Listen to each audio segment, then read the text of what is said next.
El 17 de enero de 2026, en Asunción, Paraguay, ocurrió algo que muy pocos medios destacaron con la importancia que merece. Después de 26 años de negociaciones, 4 presidentes latinoamericanos firmaron el acuerdo comercial más grande de la historia entre Mercosur y la Unión Europea. Un mercado de 718 millones de personas, un Producto Interno Bruto combinado de 22 billones de dólares y un mensaje geopolítico inequívoco dirigido directamente a Washington. América Latina está buscando alternativas.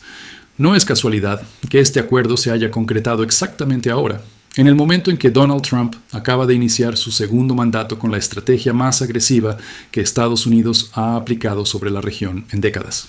Tarifas del 40% a productos brasileños, 25% al México, amenazas militares contra Venezuela, interferencia electoral flagrante en Honduras, presión económica condicionada al voto político en Argentina, y la advertencia explícita de que cualquier país que no se alinee enfrentará consecuencias. La tesis que voy a desarrollar es directa.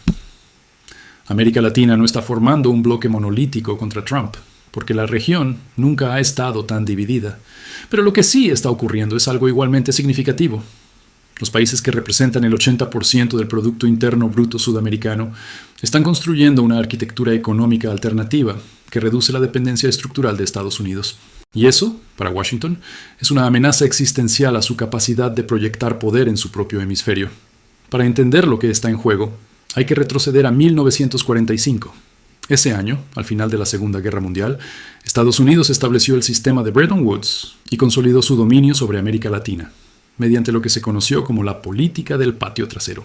Durante décadas, este arreglo funcionó mediante una combinación de inversión económica, respaldo a dictaduras militares cuando era necesario, y la amenaza implícita de intervención cuando algún gobierno intentaba construir modelos económicos independientes. El instrumento más efectivo nunca fue la invasión directa, aunque hubo varias. Fue el acceso al mercado estadounidense. Cualquier país latinoamericano que quisiera crecer necesitaba exportar a Estados Unidos. Y Washington usó ese acceso como palanca política durante 70 años. Si te alineabas, tenías comercio. Si te desviabas, enfrentabas bloqueos, sanciones o, en casos extremos, desestabilización. Pero algo fundamental cambió en las últimas 2 décadas. China se convirtió en el principal socio comercial de Brasil, Chile, Perú, Argentina y Uruguay. La Unión Europea, enfrentando su propia crisis de dependencia energética con Rusia y comercial con China, necesita desesperadamente mercados y proveedores alternativos. Y América Latina, con sus enormes reservas de litio, cobre, soja, carne y recursos naturales estratégicos, se volvió el premio geopolítico más valioso del hemisferio occidental. Déjame explicarte exactamente cómo funciona este nuevo tablero. El acuerdo Mercosur-Unión Europea que acaba de firmarse elimina barreras arancelarias y no arancelarias para el 90% de las exportaciones agrícolas y manufactureras entre ambos bloques. Argentina, Brasil, Paraguay y Uruguay obtendrán acceso preferencial al mercado europeo de 450 millones de consumidores, sin depender de la aprobación de Washington. Europa obtendrá acceso garantizado a alimentos, minerales estratégicos y energía renovable sin tener que negociar con regímenes que considera adversarios. Este acuerdo se negoció formalmente desde el año 2000, pero estuvo estancado durante más de una década. ¿Qué cambió? El regreso de Trump a la Casa Blanca. El presidente brasileño Luiz Inácio Lula da Silva, uno de los principales promotores del tratado, fue explícito.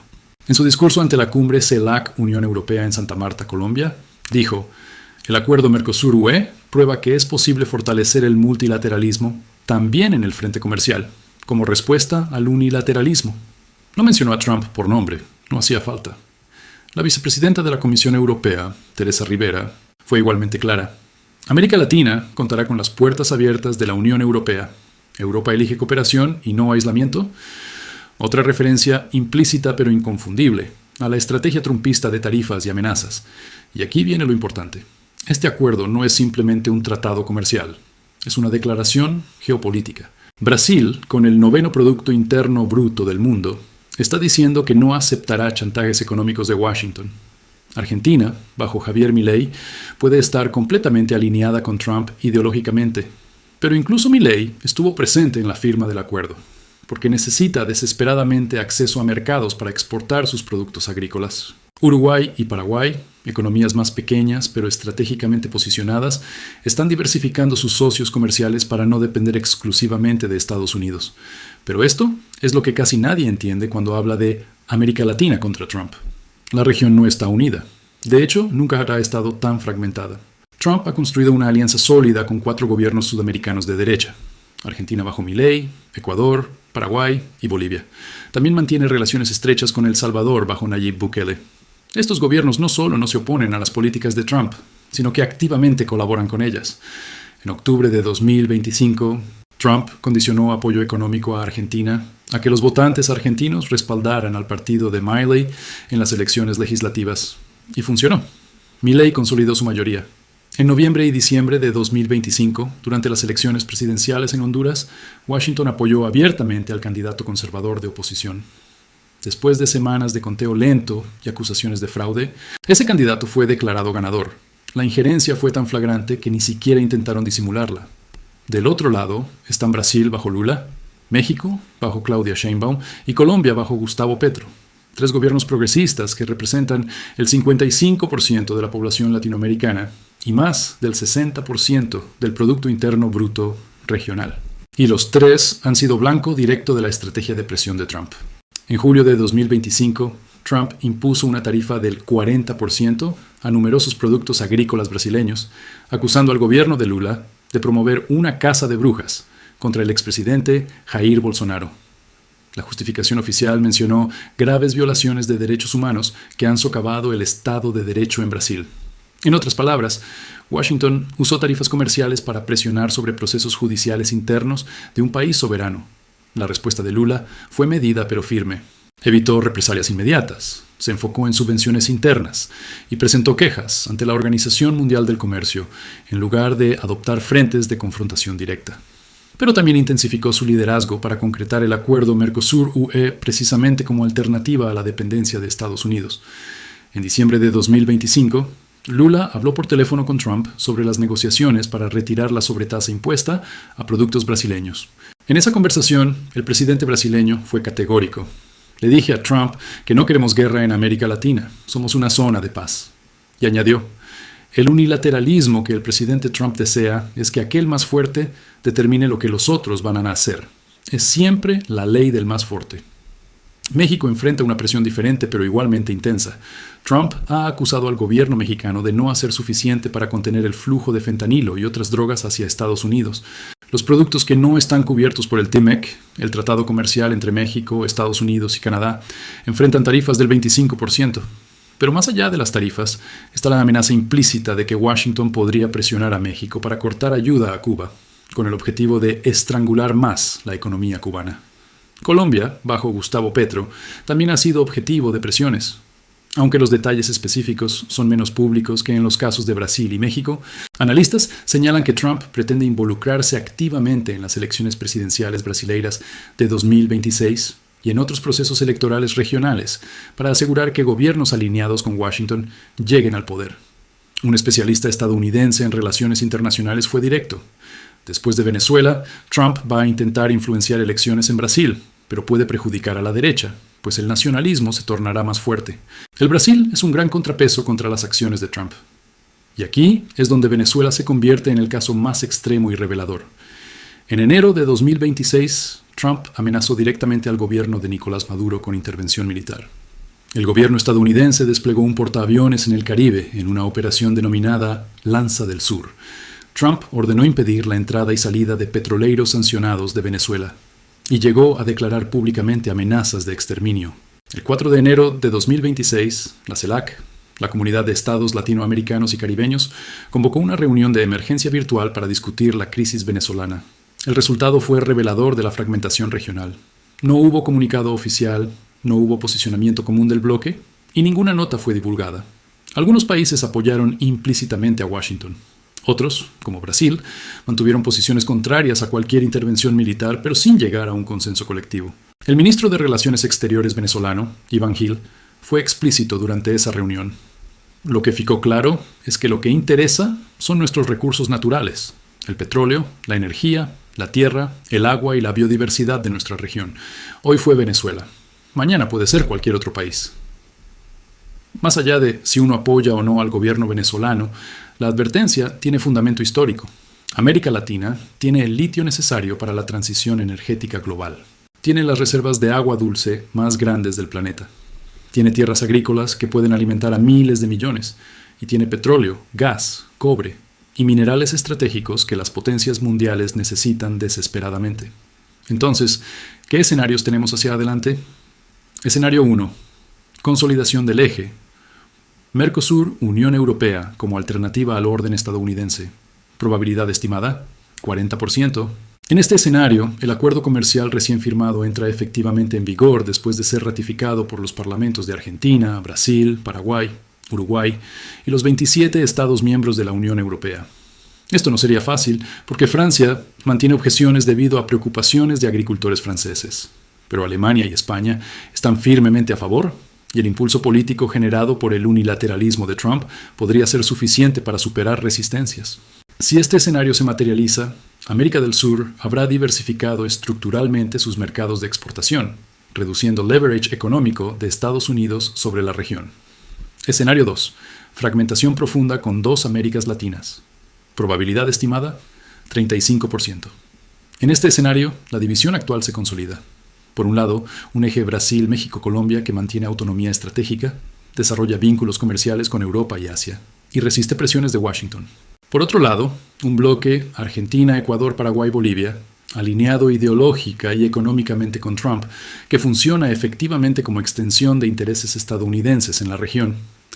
Esta fragmentación no sería necesariamente catastrófica, pero eliminaría cualquier posibilidad de que América Latina actúe como bloque unificado en negociaciones globales.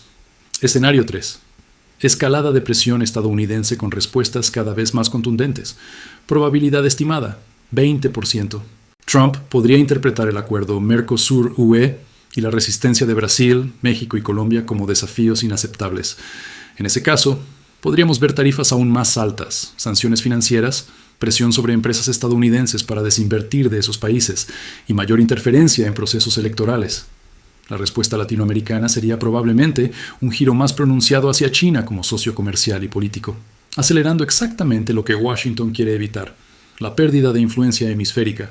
Escenario 4. Conflicto militar en Venezuela con consecuencias regionales. Probabilidad estimada, 5%. Si Trump decide intervenir militarmente en Venezuela, ya sea mediante operación encubierta o acción abierta, las consecuencias serían impredecibles. Brasil y Colombia comparten frontera con Venezuela. Millones de venezolanos ya están refugiados en países vecinos.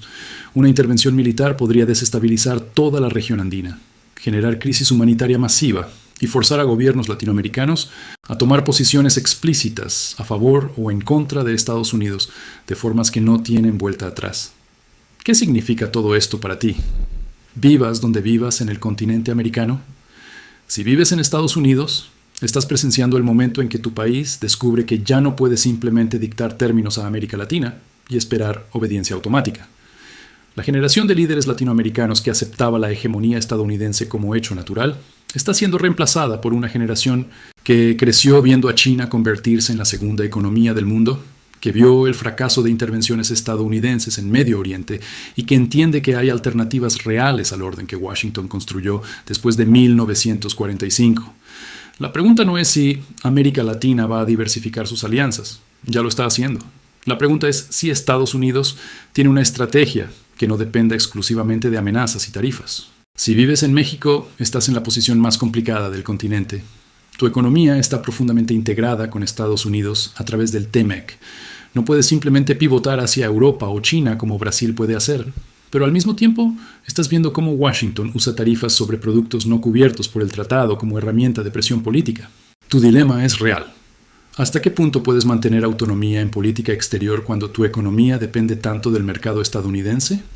Si vives en Brasil o Argentina, estás en extremos opuestos del espectro político regional, pero ambos países firmaron el acuerdo con la Unión Europea. Esto te dice algo fundamental. Incluso gobiernos ideológicamente opuestos reconocen que necesitan diversificar mercados de exportación. Para Brasil, esto es parte de una estrategia de autonomía frente a Trump.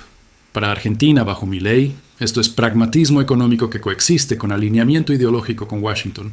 Ambos necesitan vender soja, carne, minerales, y ambos prefieren tener opciones. Si vives en cualquier otro país de América Latina o el Caribe, estás viendo cómo las grandes potencias de la región negocian mientras los países más pequeños quedan atrapados en el medio. Honduras ya experimentó interferencia electoral directa. Otros países enfrentarán decisiones similares en próximos años. La pregunta es, ¿tienen los países pequeños alguna capacidad de mantener autonomía cuando tanto Washington como Beijing ofrecen inversión condicionada a alineamiento político? Pero el impacto más concreto está en tu bolsillo. Independientemente de dónde vivas, las tarifas que Trump está imponiendo no las pagan los gobiernos, las pagan los consumidores. Si Brasil enfrenta 40% de tarifa en productos agrícolas, esos productos se encarecen para consumidores estadounidenses o se venden a otros mercados, reduciendo ingresos de agricultores brasileños. Si México enfrenta 25% de tarifa en productos no cubiertos por TIMEC, esos costos se transfieren a familias mexicanas y estadounidenses que compran esos productos. El acuerdo Mercosur-Unión Europea, si entra en vigor, creará oportunidades para exportadores sudamericanos, pero también competencia para productores europeos. Agricultores franceses ya están protestando porque temen que carne y soja sudamericanas más baratas inunden el mercado europeo. Esta es la razón por la cual Francia se opone al acuerdo, aunque Alemania y España lo apoyan. Lo que estamos presenciando no es simplemente una disputa comercial, es la manifestación visible de una pregunta fundamental que definirá el siglo XXI. ¿Puede Estados Unidos mantener hegemonía sobre su propio hemisferio usando exclusivamente presión económica y amenazas? ¿O necesita ofrecer algo más atractivo que lo que Europa, China y otros actores están ofreciendo? Durante 80 años, desde el final de la Segunda Guerra Mundial, la respuesta fue que Estados Unidos no necesitaba ofrecer mucho porque no había alternativas reales. Si querías desarrollo económico, necesitabas acceso al mercado estadounidense, inversión estadounidense, tecnología estadounidense. Esa época terminó. Ahora, un país latinoamericano puede obtener inversión masiva de China para infraestructura. Puede vender sus productos a Europa sin pasar por Miami. Puede comprar tecnología de múltiples proveedores. Y lo más importante, puede decirle no a Washington, sin que eso signifique colapso económico automático. El gobierno de Lula representa esto mejor que ningún otro. Brasil enfrentó tarifa del 40%. Se negó a entrar en confrontación directa, aceleró el acuerdo con Europa, mantuvo relaciones comerciales con China y le dijo claramente a Trump que América Latina es zona de paz. No es casualidad que el especialista estadounidense haya dicho que Brasil es un gran contrapeso contra las acciones de Trump, pero también hay una realidad incómoda que debemos reconocer. América Latina no logró formar un bloque unificado incluso cuando enfrentaba amenazas claras de Washington. La reunión de CELAC sobre Venezuela terminó sin comunicado, sin posición común, sin consenso. Esto revela que las divisiones ideológicas, los intereses nacionales divergentes y las diferentes relaciones con Estados Unidos son más fuertes que cualquier identidad regional compartida.